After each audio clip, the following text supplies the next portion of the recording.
नमस्कार, मैं मनमोहन बधानी और आप देख रहे हो अविरल खबर। वो खबर जो निरंतर चलती रहती है, गंगा की तरह बहती रहती है, नदियों की तरह चलती रहती है। अविरल खबर आज 40 दिन बाद हम उसी स्थान पर उन्हीं लोगों के साथ आए हैं, जो लोग 40 दिन तक लगातार ठिठुरती हुई ठंड में एकता विहार में रुके हुए थे, जिन्हें हम अपने स्वास्थ्य की सेवा की रीढ़ की हड्डी कहे जाने वाले नर्सिंग अधिकारी कहते हैं। आज हमारे बीच में नर्सिंग एकता मंच के सचिव राजेंद्र कुकरेती जी हैं। और कुकरेती जी, क्या कारण है कि आप लोग 40 दिन से लगातार लगे हैं अब तक? अब तो ये भी कल्पना की जा रही है, कई आपके अभ्यर्थी कह रहे हैं कि शायद इनसे हटके कोई और सरकार होती तो शायद अब तक हमारी बात सुन ली जाती। तो क्या कारण है आपकी बात नहीं सुनी जा रही है? आपको कुछ लगता है इसमें? कुछ तो डाउट है। नमस्कार आपका। देखिए, आज हमारे धरने को जो है कि 40 नहीं 46 दिन हम लोग को हो चुके हैं। नरसिंह एकता मंच के बैनर तले एकता विहार में हमारा धरना चल रहा है और शांतिपूर्ण धरना चल रहा है। इस बीच में हम लोगों ने कई बार सरकार से वार्ता करने की भी कोशिश की है, कई हम लोगों ने ज्ञापन दिए हैं और हमें जो है 40 प्लस जो है कि विधायकों के, नेताओं के, मंत्रिमंडल से कई लोगों के हमें जो कि अपना समर्थन पत्र भी मिल चुका है।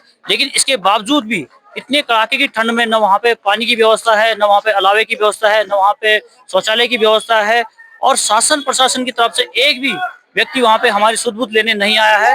तो मुझे लगता है कहीं न कहीं सरकार की ये विफलता है और सरकार जो है कि अपने ही प्रदेश के, अपने ही बच्चों के साथ में दोहरी नीति अपना रही है। हमारे ही कुछ बच्चों को 2020 में जो भर्ती आती है, वर्षवार के तहत नौकरी दे दी जाती है और कुछ लोगों को 2026 में आप लोग कहते हैं कि अब आप परीक्षा दीजिए। तो ये दोहरापन, सौतेलापन क्यों? और इसी के तहत जो है कि हम लोगों ने आक्रोशित होकर के आज ये सीएम आवास कूच का ऐलान किया था और उसी के लिए ये सारे लोग यहाँ पे इकट्ठा हुए हैं और यहाँ पे सीएम आवास कूच कर रहे हैं। तो प्रीति जी, मैं एक प्रश्न और पूछना चाहूंगा कि आप बोल रहे हैं 40 प्लस विधायक हैं उसमें, जिसमें मंत्री भी हैं, शायद कुछ मंत्रीगण हैं।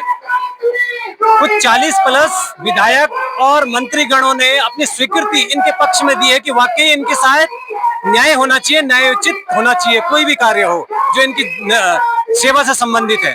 लेकिन क्या कारण है कि न मुख्यमंत्री आपकी आवाज सुन रहे हैं, न स्वास्थ्य मंत्री? भाई, तो ये लोकतंत्र कहाँ है?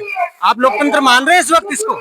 देखिए, सबसे पहले तो मैं कहूंगा कि ये सरासर लोकतंत्र की हत्या है और मैं पहले भी आप लोगों के चैनल के माध्यम से कह चुका हूं कि हमारी ये लड़ाई सरकार या शासन प्रशासन के खिलाफ नहीं है। सरकार के द्वारा, शासन प्रशासन के द्वारा जो दोहरी नीति अपनाई जा रही है, जो शौचालय विहार किया जा रहा है, उसके खिलाफ हमारी ये लड़ाई लड़ी जा रही है।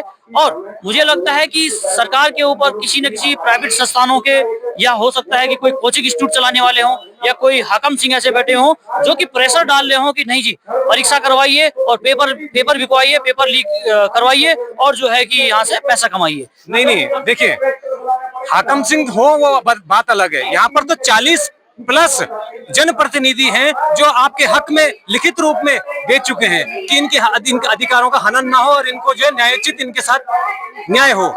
तो उसके बावजूद अगर नहीं सुन रहे तो फिर इसमें क्या समझेंगे? हम एक तरफ बोलेंगे स्वास्थ्य मंत्री है, एक तरफ मुख्यमंत्री है। देखिए, मैं वही कहना चाहूंगा कि जब मैं कह रहा हूं कि 40 प्लस विधायकों का और मंत्रियों का हमें जब समर्थन पत्र मिलने के बाद भी अगर सरकार कोई फैसला नहीं ले पा रही है तो ये लोकतंत्र की सरासर हत्या है। और ये हत्या की जा रही है क्योंकि किसी न किसी हाकम सिंह का या जो कोचिंग संस्थान है उनका कहीं ना कहीं प्रेशर होगा। और वर्षवार के तहत जो है कि न कोई हाकम सिंह को पैसा मिलता है, न कहीं कोई पेपर लीक होता है, न खर्चा, न पर्चा, न चर्चा। सीधे जिसका नंबर आने वाला है उसको पारदर्शी तरीके से उसका सरकारी सेवा में आने का उसको मौका मिलेगा, उसका नंबर आएगा। तो कहीं ना कहीं ये किसी न किसी बीच में कुछ ना कुछ तो जो बोलते हैं झोल जरूर होगा कि सरकार इसमें परीक्षा करवा रही है और वर्षवार को नहीं करना चाह रही है। ये तो बहुत दुखद बात है। अगर आज 46वें दिन जैसे ये बता रहे हैं, ठिठुरती हुई ठंड में बहुत से आप लोगों में से बीमार भी पड़े हैं। बीच में ये सूचना आई थी, कई लोगों को हॉस्पिटलाइज करना पड़ा, दवाइयां देनी पड़ी, कई चीजें उनको देखनी पड़ी, लेकिन उसके बावजूद सरकार के जूं तक नहीं रेंगी। ये बड़ी दुखद की बात है। और दूसरी बात ये भी है कि जब इतने जनप्रतिनिधियों का हम विधानसभा में देखते हैं, एक तरफा जब जनप्रतिनिधि एक तरफा अपना बहुमत देते हैं तो कोई ना कोई सोल्यूशन निकल कर आता है, तो यहाँ पर सोल्यूशन निकल नहीं रहा है। इसका कारण क्या है? ये बहुत बड़ा कारण लग रहा है, जैसे कि आप बता रहे हैं। मैं आप लोगों के चैनल के माध्यम से सरकार तक एक बात और पहुंचाना चाहूंगा कि पिछले 1 साल से हम हर एक विधायक के पास, हर एक मंत्री के पास लगातार जा रहे हैं। आप लोग देखेंगे कि हमारे पास इतनी मोटी एक पूरी किताब बनी हुई है जिसमें सब लोगों का समर्थन मिला हुआ हमें। आखिर ऐसी क्या मजबूरी है मैं सरकार से ये पूछना चाहूंगा कि ऐसी क्या मजबूरी है, और जब आपने 3000 पदों पे वर्षवार दिया था तो उस समय कौन सी ऐसी विषम परिस्थितियां थी, या कौन से वो लोग थे जिनको आपने वर्षवार के तहत 3000 लोगों को सरकारी सेवा में आने का मौका दिया, उन्हीं के बैच के आधे बचे हुए बच्चों को अब आप 5 साल बाद कहते हैं कि आप लोग परीक्षा दीजिए। तो ये अन्याय और ये दोहरापन और ये सौतला व्यवहार क्यों किया जा रहा है? हर तरफ है मगजमारी और गड़बड़ झाल। हम भी देखें और तुम भी देखो उत्तराखंड के हाल। बात करने के लिए धन्यवाद, लेकिन आगे का पॉइंट ऑफ व्यू जानना चाहूंगा। जैसे आज भी आपके बीच में कोई सरकार का नुमाइंदा नहीं आया है, क्या निष्कर्ष निकलेगा आज का? आज क्या है आपकी आगे की कार्रवाई? देखिए, इस कूच के साथ साथ हम लोगों ने यहाँ पे सामूहिक मुंडन का भी रखा हुआ है। अगर सरकार हमारी बातों को जो है लिखित रूप में हमें आश्वासन नहीं देती है तो यहाँ पे सामूहिक मुंडन होगा। और मैं आप लोगों के माध्यम से एक बात सरकार तक पहुंचाना चाहूंगा कि अगर यहाँ पे एक भी महिला कर्मचारी का मुंडन होता है तो ये मुंडन प्रदेश की बेटी का नहीं, ये सरकार का मुंडन होगा। और सरकार को डूब मरना चाहिए और माननीय स्वास्थ्य मंत्री जी और माननीय मुख्यमंत्री जी को आज ही इस्तीफा दे देना चाहिए कि हमारे प्रदेश की बेटी, जहां हम बेटी बचाओ बेटी पढ़ाओ का नारा देते हैं, वहीं एक बेटी आपकी कुरीतियों के खिलाफ, आपकी दोहरी नीति के खिलाफ जो है कि यहाँ पे मुंडन करवा रही है। तो ये सरासर अन्याय है, गलत है, और सरकार को आज ही अपने पद से इस्तीफा दे देना चाहिए। मुंडन ये कहीं ना कहीं सरकार के ऊपर एक तमाचा है।